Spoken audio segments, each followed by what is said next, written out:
These newspaper article readings are not for the faint-hearted or the squeamish. If you're at all sensitive, I might suggest these aren't for you.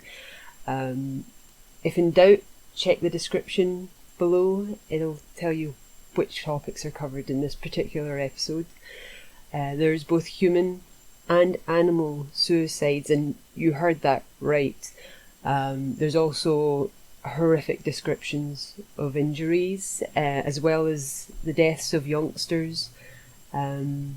So don't do it to yourself if you're prone to nightmares, is all I'll say right now.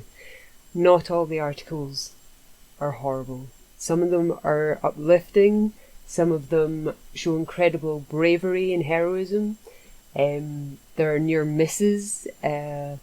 So these were picked as showing life prior to health and safety, as well as for the crazy and curious details some contain with other miscellaneous happenings that kind of struck me enough to post the articles to Twitter, despite not having too much relevance to Scotland necessarily. These are worldwide topics, and they didn't have any real connection to the projects I was working on and researching at the time. I just happened to have come across them by the way, kind of thing. So we'll get into them, shall we? What we're going to do here is we're going to do a lucky dip of newspaper articles to really mix them up a wee bit, because while I'm doing the researches, I'm obviously coming up with the same kind of terms and things. So we'll mix them up even further. So to that end, I have all of the newspaper titles and dates of the articles. Shall we see what's in the hat today? Let's have a wee look, shall we?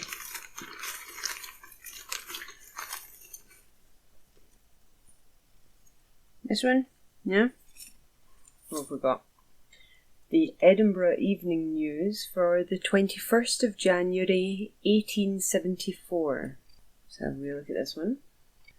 Alright, we have the fact that since May 1851, more than 2.25 million of emigrants have left the shores of Ireland is surely sufficient to attract serious attention to the question of the exodus going forward from that country. The Irish emigration returns for last year were issued yesterday from the Office of the Registrar General. Once more, they show a large increase in the number of those who are seeking their fortunes in other lands. The emigrants during 1873 were 90,149 in number. During 1872, they were only 78,102. Thus, 12,047 more persons left their native land last year than the year before. Were this tide of emigration directed to some portion of our own empire, the state of matters would not be so serious as it is. The United States, however, and not Canada or Australia, absorb by far the majority of those who leave the Emerald Isle to seek their fortune abroad. Until the emigration from the United Kingdom is directed to our own colonies and not to the territory of some other power, the continual drain going forward from our empire is matter for national regret. How to direct the stream of emigration from its present course is a problem for patriotic politicians. And that's from the Edinburgh Evening News for the 21st of January 1874. Now, the centralised Westminster government were not of very much help to the Irish during their potato famine. The majority seem to have been put into varying forms of forced labour in order to earn a pittance of food for themselves and their family, not money. You got paid in grain and what have you. So why would these people who have got to the point where they don't feel like their home country is able to sustain them anymore, these people who have not had any benefit or help from the Westminster government, Why would they feel any kind of a desire to ensure it was British colonies they ended up in? Why would they have any loyalty to Britain? Why would they want to help Britain fill its coffers with their labour? It doesn't make sense. And yet here they are, very sad that they're losing their workforce. They're losing their labour to countries that aren't overseen by the British government. I think that was very narrow-sighted of whoever was behind the article and the sentiments behind the article, which I feel were probably shared by the majority of the upper class, non-labouring class of people, you know. There's a kind of air of entitlement comes from that article a wee bit, doesn't it? You're right, darling. I'll have another one. Let's get down to the bottom and see what we've got. The Scotsman for Hogmanay 1903, the 31st of December 1903. Let's see what this one is. This article is dated Edinburgh, Thursday, December 31st, 1903. An appalling disaster occurred last evening in Chicago. The Iroquois Theatre was burned down, and the loss of life, it is feared, must be counted by hundreds. The Iroquois was a magnificent new theatre on the model of the Opera Comique in Paris. It was crowded last night. While the second act of Bluebeard was in progress, the cry of fire created a terrible panic. The immense audience made a wild rush for the doors, and the passages leading to the doors became blocked. Many of the people were suffocated and burned, and many were crushed to death. The fire marshal himself, it is stated, went up to the balcony, where it is thought between 300 and 400 people are piled up, alive and dead.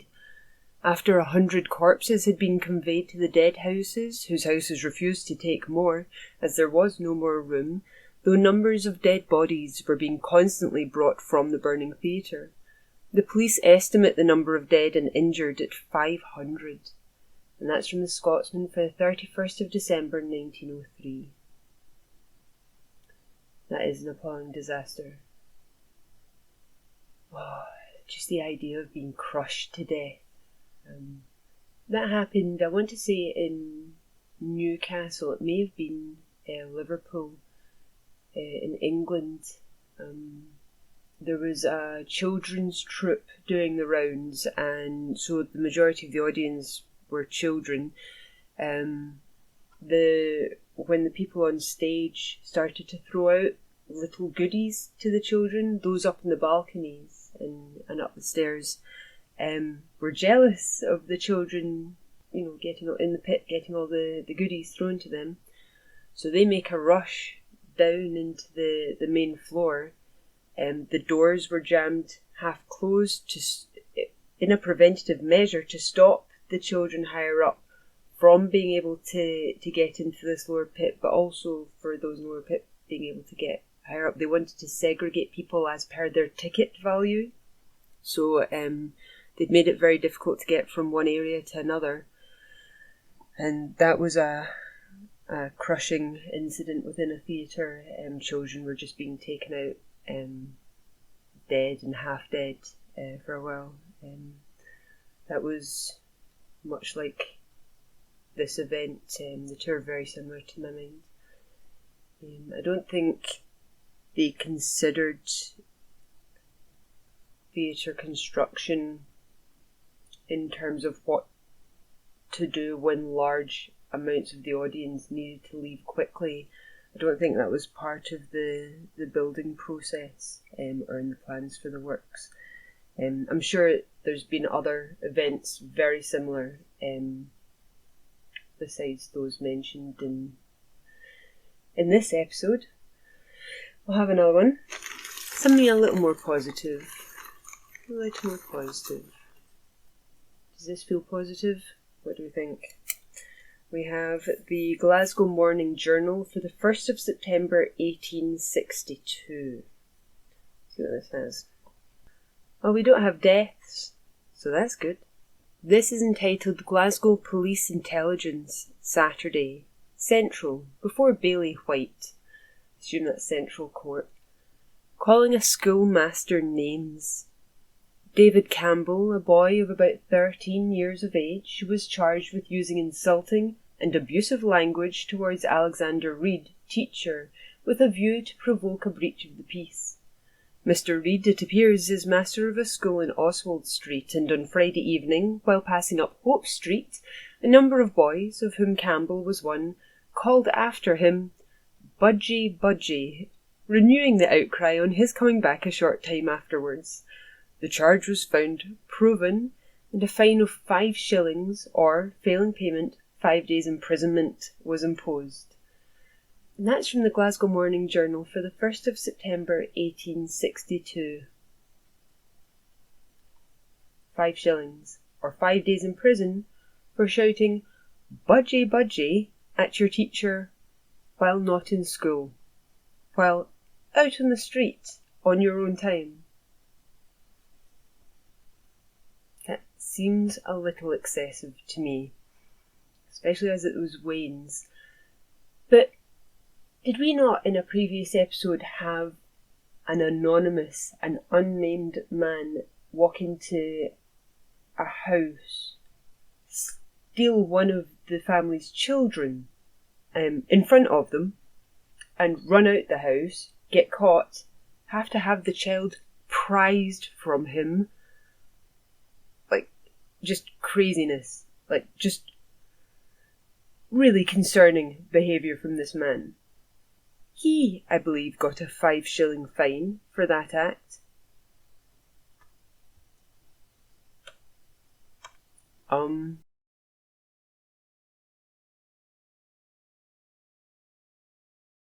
back. Fargo knocked the camera over in a bid to get into a cubbyhole. Such is life with cats. I'll have another one, final one for this one, I think, although we're chancing luck.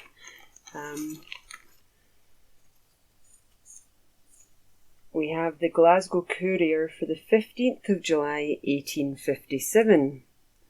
A few from the 19th century this time around. Let's see what this one is. I'm a fan of this one. You'll see why. Award by the French government to a Scotsman.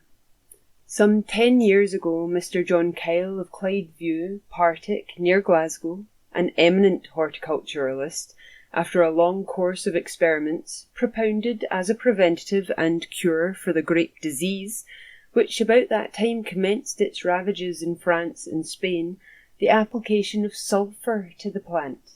Mr. Kyle's mode of cure was a subject of considerable discussion in the press amongst the English horticulturalists at the time, and not a few were the talkers and writing theorists who treated it as preposterous and ridiculous. The Scotchman, however, with native coolness, replied with the argument that facts are chiels that winna ding, and at last silenced every objection by practical demonstrations of the efficiency of the cure. The subject was afterwards warmly taken up in France, to which it was of vast national importance, and after several years of careful experiment in that country, a report has just been presented to the French government, mentioning that the cure of the disease, first propounded by Mr. Kyle in 1848, is the only one which has proved successful in not only destroying, but preventing the disease which has caused so much anxiety and loss in the vine-growing districts in France, and the French government, in conjunction with the Société Industrielle, have awarded 10,000 francs to Mr. Kyle as the first propounder of the cure, 3 Frenchmen who took a prominent part in testing it being also recipients of a portion of the same highly honourable award. Mr. Kyle, we understand, knew nothing and never even dreamt of such an honour until his attention was drawn to the fact in the Times newspaper. And that's from the Glasgow Courier for the 15th of July 1857. And there you go. A Scot saved the French wine market. So, yeah, that's a pretty good story. That's a pretty positive one to end on too. So, We may see you next time. Enjoy it.